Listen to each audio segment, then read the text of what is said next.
Good morning students. I hope कि वो numerical आपके कंप्लीट हो गए होंगे, बिकॉज किसी के बहुत कम लोगों के मतलब रिप्लाई आए उस क्वेश्चन के। तो आई होप के सबके आंसर आ गए अच्छे से।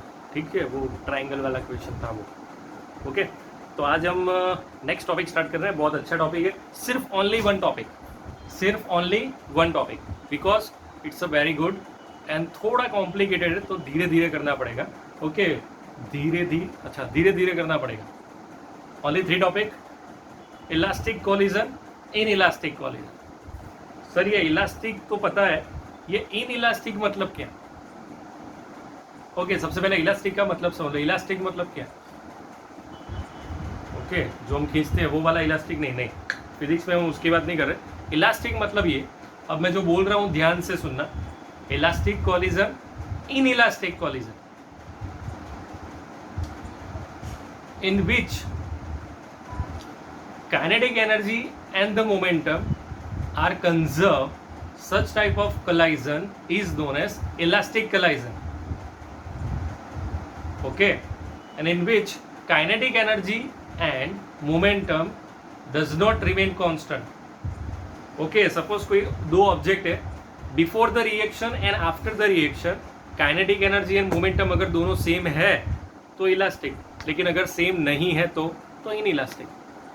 ठीक है, तो सबसे पहले हम इन इलास्टिक कर रहे हैं वन डायमेंशन के लिए, फिर इलास्टिक वन डायमेंशन के लिए, फिर इलास्टिक टू डायमेंशन के लिए। तो सबसे पहले वन डायमेंशन, उसका मतलब ये हुआ कि हम जो भी डिस्कस करेंगे एक्स एक्सिस के लिए ही डिस्कस करेंगे। कंफर्म? ओके, तो स्टार्ट करें। बहुत अच्छा टॉपिक है, हाँ भाई, बहुत बहुत बहुत अच्छा टॉपिक है। लेकिन उससे पहले यस, उस टॉपिक स्टार्ट करने से पहले 4-5 छोटे छोटे टॉपिक है। कैसे? छोटे छोटे बहुत छोटे छोटे टॉपिक है, तो वो जल्दी से देख लेते हैं, जिसके सिर्फ नाम बोल रहा हूँ मैं, क्योंकि उसमें कुछ ज़्यादा है नहीं कुछ समझने के लिए। आप सालों से पढ़ते आ रहे हैं, सीनियर जूनियर केजी से। ठीक है, हमारा लास्ट टॉपिक था potential energy of a spring, उसके बाद हमने किया पावर। ओके, लेकिन उससे पहले 3-4 टॉपिक थे। हीट, एच, ओके, दूसरा था केमिकल एनर्जी, उसके बाद दिया उसमें एक दिया है exothermic reaction, endothermic reaction. Okay, मतलब क्या? अगर दो टाइप की रिएक्शन होती है, जिसमें एक में जिसमें रिएक्शन रिलीज हो और दूसरा जिसमें रिएक्शन एनर्जी एब्जॉर्ब हो। एनर्जी रिलीज होगी एक में और एनर्जी एब्जॉर्ब होगी। ओके, तो दो टाइप की आती है रिएक्शन। इलेक्ट्रिकल एनर्जी, उसके बाद the equivalence of mass and energy, वो आइंस्टाइन वाला equation, E equal to mc²। E for Einstein? No, E for energy, M for mass and C for velocity of light in vacuum.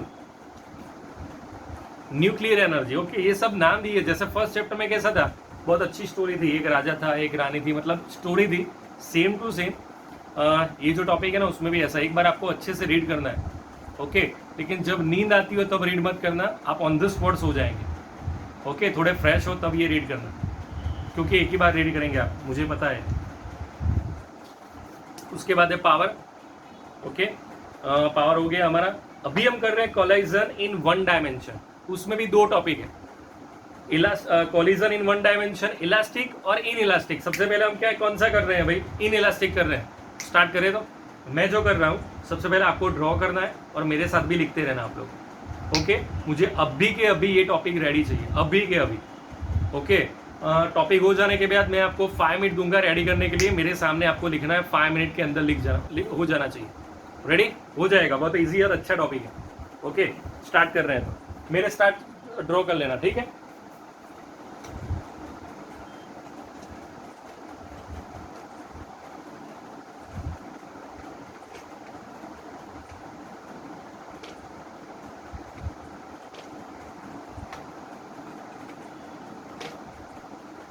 Inelastic collision in one dimension.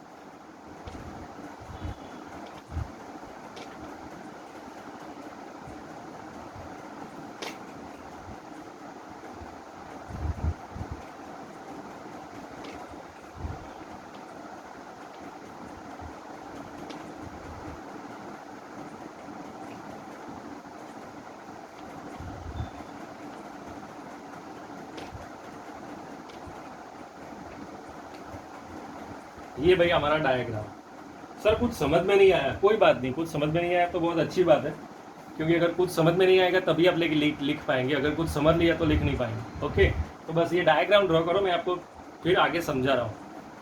Okay,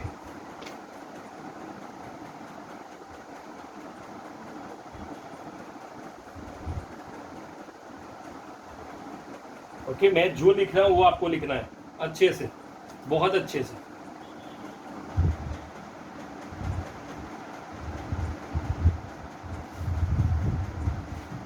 या फिर मैं एक काम करूँ, पूरा topic पहले समझा दूँ आपको, ऐसा करूँ?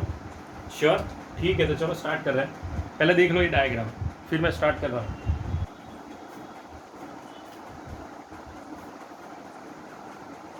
रेडी? ठीक है, चलो भाई, सबसे पहले मेरे पास दो ऑब्जेक्ट है, M1 M2। ये स्टेडी कंडीशन में, यहां से मैंने इसको फोर्स देके, ये V1 वेलोसिटी है, इसका मास M1 है, इसके साथ कलाइड हुआ, ये स्टेडी था। कलाइड होने के बाद दोनों मोशन कर रहे हैं, इसकी स्पीड हो गई V1 डैश, इसकी स्पीड हो गई V2 डैश। इनिशियल में इसकी स्पीड 0 थी, स्पीड थी V1। अब एक क्वेश्चन है कि भाई ये पहले मास था M1 M2, तो कलाइड होने के बाद दोनों के मास चेंज होंगे, यस और नो? नो, ओके, नहीं होंगे ना। ऐसा तो एक ट्राई करना, अंधेरे में या फिर आंखें खुले रख के भी चलना, कोई बात नहीं, दीवार पे अंदर जाना। ओके, तो किसी का मास चेंज नहीं होगा, आपका भी उतना ही रहेगा, दीवार का भी उतना ही रहेगा, तो मास एज इट इज रहने वाला है। ठीक है, सो M1 M2, पहले भी M1 M2 था, बाद में भी M1 M2, V1 V2, V1 dash V2 dash. Angle 0, अगर ऐसे यहाँ से ऐसे कुछ जाते तो एंगल होता ना, लेकिन हमें तो वन डायमेंशन की बात करनी है, सो ओनली एक्स एक्सिस, तो एंगल कितना? 0, और V2 की स्पीड भी कितनी? 0। ठीक है, तो अभी हम आगे स्टार्ट कर रहे हैं। तो सबसे पहले अब इसमें क्या है, इन इलास्टिक में ऐसा है कि आफ्टर द कॉलिजन दोनों ऑब्जेक्ट की स्पीड सेम है। आफ्टर कॉलिजन दोनों ऑब्जेक्ट की स्पीड क्या है? सेम, तो वो इन इलास्टिक के लिए। लेकिन अगर डिफरेंट हो तो इलास्टिक। ठीक है, अभी दोनों की स्पीड सेम है, तो सबसे पहले मैं ये लिख रहा हूँ,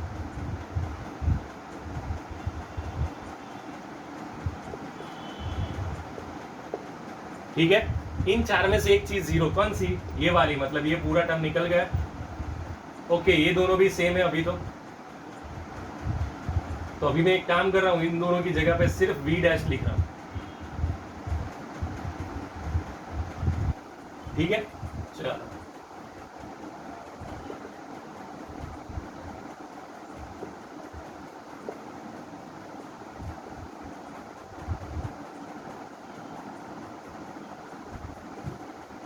ये हमारा V1 डैश का आंसर है।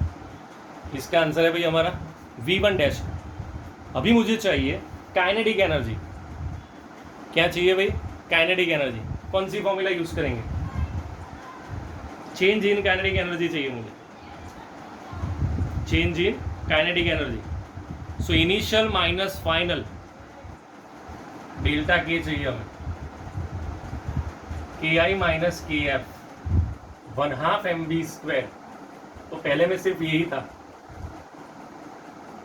माइनस, अब दो ऑब्जेक्ट है, ये और ये,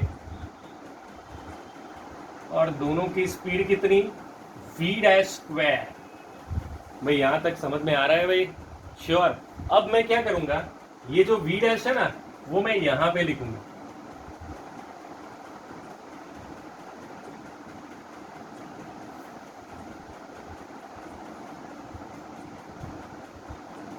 v डैश, लेकिन स्क्वायर में है, m1² v1², तो एक कट हो जाएगा।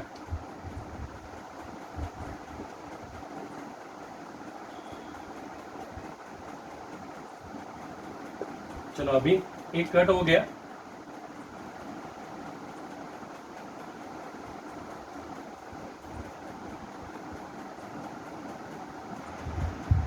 अभी एलसीएम इन दोनों में सबसे पहले कॉमन क्या है वो निकाल दो। कॉमन निकल रहा है 1/2 m1 v1²।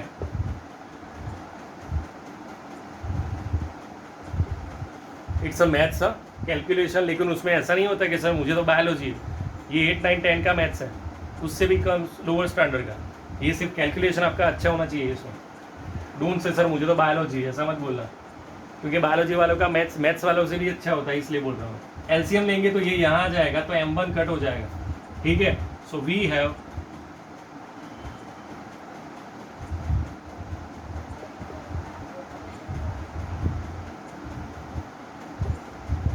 Final answer 1/2 m1 m2 v dash square upon m1 plus m2. It's a final answer of change in kinetic energy. It's a final answer. बहुत ध्यान से देख लो एक बार, बहुत ध्यान से, और कुछ नहीं देखना है आपको, सिर्फ ये देखना है।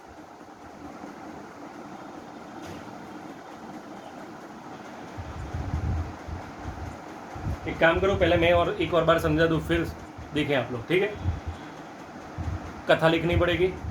यस, मैं लास्ट टाइम भूल गया था ना, मैं आज भूले बिना सेंड कर रहा हूँ पूरे चैप्टर के लिए थ्योरी, ठीक है। As shown in the figure, we have two object m1 m2 with the velocity v1 and v2. Initial condition v2 equal to 0. After collision, the change in velocity equal to v dash. Both the object have the same velocity after the collision. Okay, ये लिखना है। Using law of conservation of momentum, तो ये मैंने momentum के लिए use किया। उसके बाद ये भी, इसको मैंने सब्जेक्ट बनाया। ओके, तो चलो भाई, m1 v1 ये पूरा 0, ये v डैश कॉमन निकल जाएगा, तो ये v डैश को सब्जेक्ट बनाया।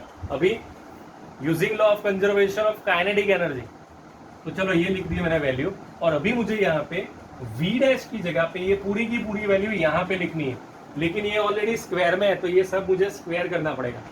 तो चलो मैंने कर दिया। उसके बाद ये 1 है, ये 2 है, मतलब एक बार कट हो गया, दोनों में 1/2 m1 v1 स्क्वायर कॉमन आया, तो यहाँ पे तो सिर्फ 1 बचेगा, यहाँ पे m1 बचेगा। ये अरे समझ में आ रहा है ना इन शॉर्ट? सुपर।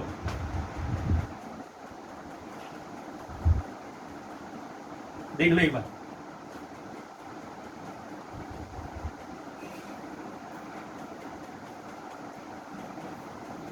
अभी के अभी लिखनी है आपको, देख लो अभी, और अभी मेरे सामने लिखनी है।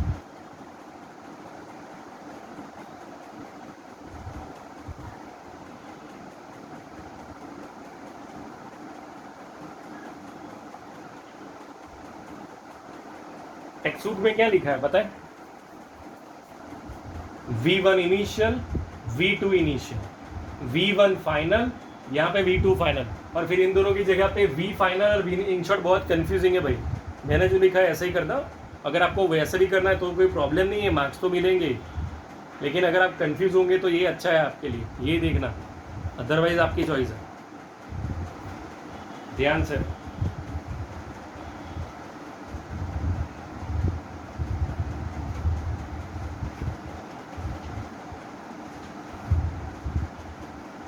रेडी?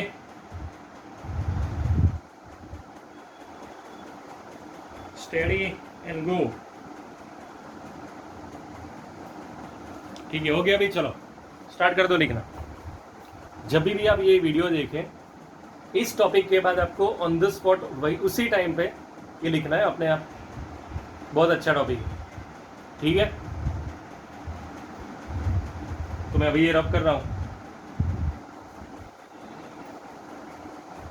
किसी को कोई प्रॉब्लम नहीं है ना? ओके, अभी न्यूमेरिकल कर रहे हैं 2-3 अच्छे वाले, इस बार आप लोग करेंगे, ठीक है। टेक्स्ट बुक ओपन करो, पेज नंबर 136। चलो भाई, पेज नंबर 136, क्वेश्चन नंबर 6.11। क्या 11 जो आपको करना है वो अभी मैं बोल रहा हूँ। 2-3 क्वेश्चन है जो आप लोग करेंगे तो कोई प्रॉब्लम नहीं होगा, मतलब इजी है। ओके, मजा आएगा। A body constrained to move along the z-axis of a coordinate system is subject to a constant force. Okay, सबसे पहले एग्जाम कैसी गई? सुपर। वो एमसीक्यू हमने किए थे ना डाउट लेक्चर में, उसमें से आए बहुत सारे। ओके, हाँ, एक एमसीक्यू था, अच्छा था, बहुत अच्छा था, वो कर लेते हैं अभी कंफर्म। बहुत अच्छा टॉपिक है, अभी कर लेते हैं। पहले ये 2-3-4 क्वेश्चन सॉल्व कर ले, उसके बाद वो परसेंटेज वाला सेकंड एमसीक्यू है ना, अच्छा है ना, वही तो। चलो सबसे पहले question number 11, F = -i + 2j + 3k caret newton और अभी आपको डिस्टेंस क्या दिया है 4 मीटर है अलोंग जेड एक्सिस। तो ये 4 किसके लिए भाई, के के लिए। तो आपका आंसर 3 इंटू 4 आएगा, मतलब 12। Your answer is 12 joule. 12 joule ऐसा हमने सॉल्व किया था एमसीक्यू, ठीक है। तो ये वाला था 11 नंबर होमवर्क में कर लेना। उसके बाद ये वाला क्वेश्चन, चलो नेक्स्ट।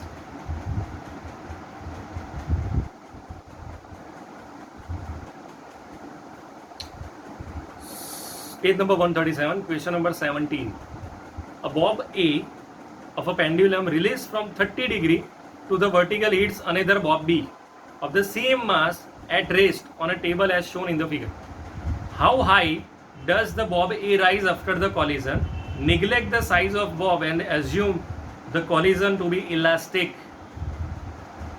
Okay, तो ये अगर हम इलास्टिक एज्यूम कर रहे हैं तो ये जो how does the Bob A rise after the collision, अगर वो कलाइड हो रहा है तो कितना राइज होगा। अगर ये इलास्टिक कलाइजन है तो कुछ रेज होगा ही नहीं, राइज नहीं होगा उसमें, क्योंकि इलास्टिक में क्या before reaction after reaction answer same आना चाहिए।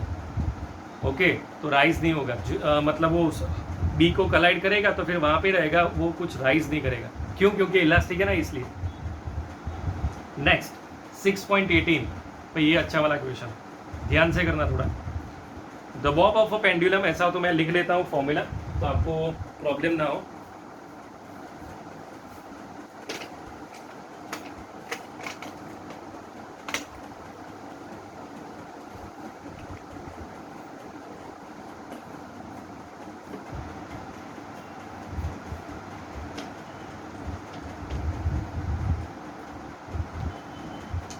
A bob of a pendulum is released from a horizontal position if the length of the pendulum is 1.5 meter.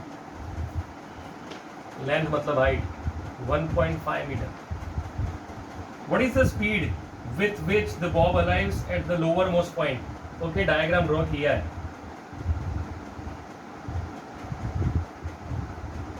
Speed चाहिए और अंदर ये लिखा है given that it dissipated 5% of its initial, मतलब 5% decrease हो गई तो बची कितनी 95%। तो मुझे ये फॉर्मूला यूज करनी पड़ेगी। Kinetic energy equal to 95% potential energy.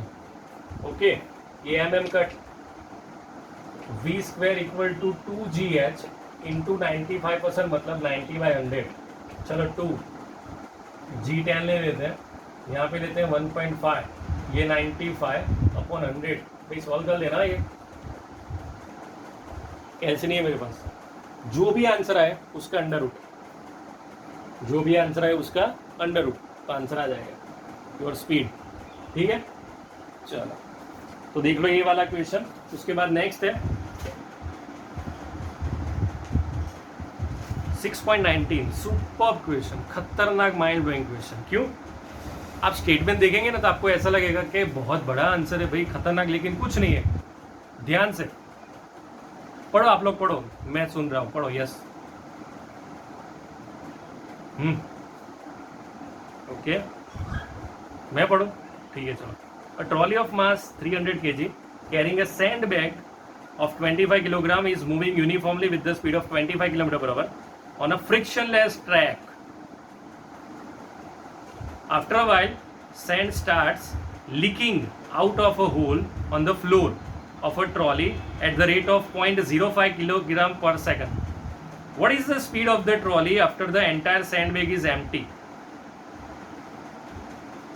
चलो सोचो क्या आएगा आंसर। What's the answer? अगर पूरी सैंडबैग खाली हो जाएगी तो स्पीड कितनी रहेगी? वो तो कम हो जानी चाहिए ना, क्योंकि मास कम हो गया हमारा, एज इट इज रह गया। क्यों? क्योंकि एक वर्ड लिखा है अंदर फ्रिक्शनलेस ट्रैक, तो मास कुछ भी हो उन्हें कोई फर्क नहीं पड़ता, जो स्पीड पहले थी उतनी रहेगी। No change in speed. क्या आएगा भैया answer? No speed, no change in speed 27 kg/h, kilometre per hour. ठीक है, वही रहेगा। ओके, तो ये ध्यान रखना। ओके, अभी वो वाला क्वेश्चन मुझे एक दो लोगों ने पूछा था, लेकिन मैंने बोला कि अभी मैं आपको समझाना पड़ेगा, वैसे नहीं आएगा। तो अभी देख लेते हैं। यह आपका क्वेश्चन ये है, yes, if linear momentum of a body is increase by 1%, what is the kinetic energy? Done, super. अगर लिनियर मोमेंटम 1% इंक्रीज हो रहा है तो काइनेटिक एनर्जी क्या? चलो, बहुत सुपर क्वेश्चन है भैया।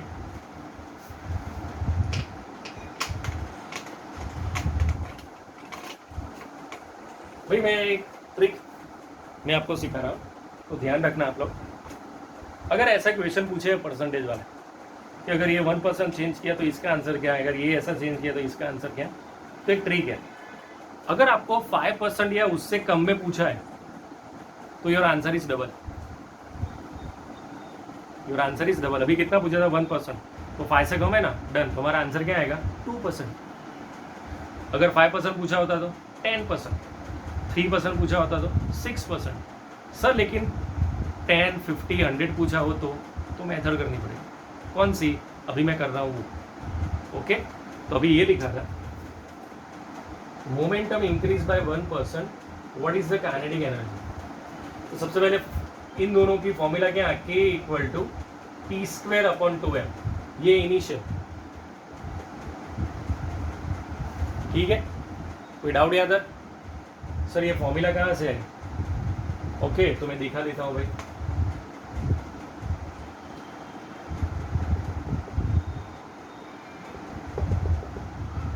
मैं m से मल्टीप्लाई और m से डिवाइड कर रहा हूँ, तो ऊपर mv² हो गया, तो P²/2m, और ये K, so P² equal to 2mk, या फिर K इक्वल टू P²/2m। अभी ये पूछा है कि अगर मोमेंटम 1% है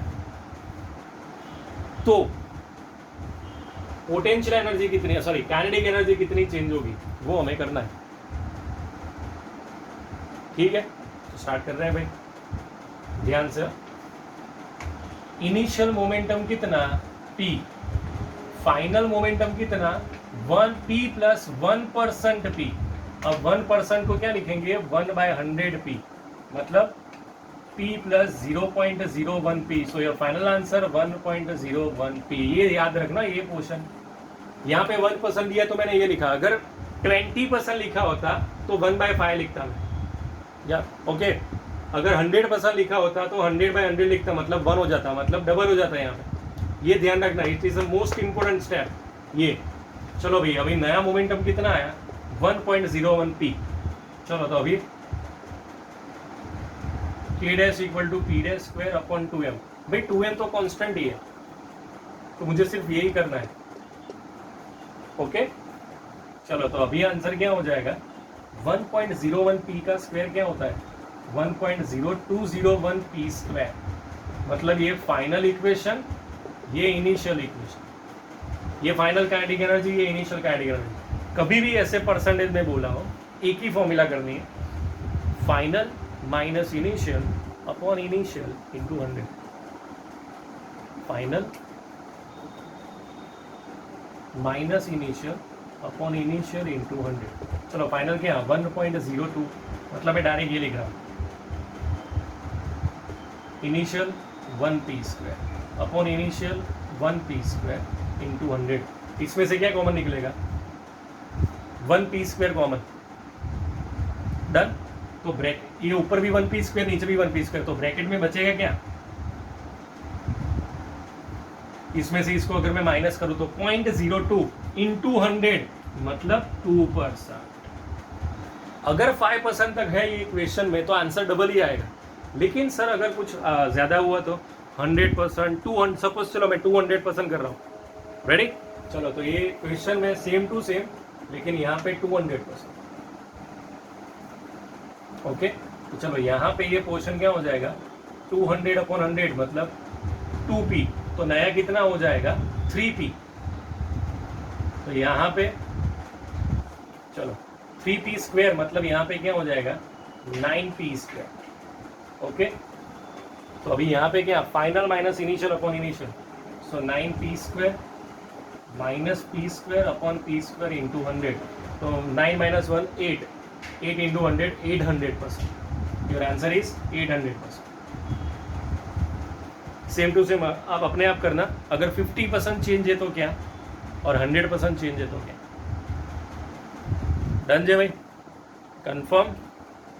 श्योर? लॉक किया जाए, लिख दो तो ये शांति से पहले।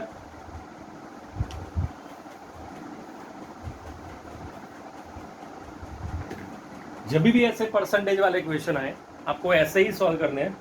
ओके, 5% या उससे कम हो तो आंसर डबल, अगर 5 है तो आंसर 10, लेकिन 10 है तो आंसर 20 नहीं आएगा, योर आंसर इज 21%। तो ये सेम टू सेम क्वेश्चन एक 10% के लिए चाहिए, एक 50% के लिए चाहिए और एक 100% के लिए चाहिए।